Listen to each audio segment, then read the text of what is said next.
ये रही एक और हृदय स्पर्शी कहानी जो सच्ची करुणा और बुद्धि के देवता प्रथम पूज्य भगवान श्री गणेश की असीम कृपा पर आधारित है। भक्ति का मोदक। नन्हा अनाथ माधव और बप्पा। एक गांव में माधव नाम का एक छोटा अनाथ बालक रहता था। माधव के पास रहने को छत नहीं थी। वो मंदिर की सीढ़ियों पर सोता था। गणेश उत्सव का समय था और पूरा गांव सज धज कर उत्सव मना रहा था। माधव का मन भी हुआ कि वो बप्पा को कुछ भोग लगाए, लेकिन उसके पास फूटी कौड़ी भी नहीं थी। धनी हलवाई का घमंड। गांव का सबसे प्रसिद्ध हलवाई था नंदू सेठ।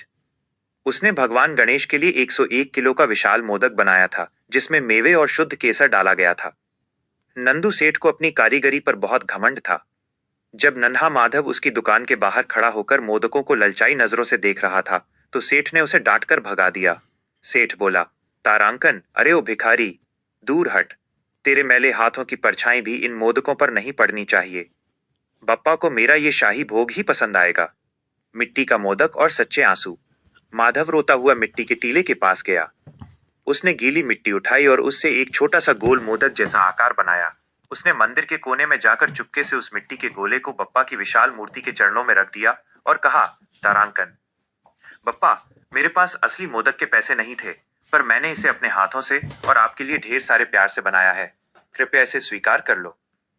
बप्पा का अद्भुत न्याय। तभी एक चमत्कार हुआ।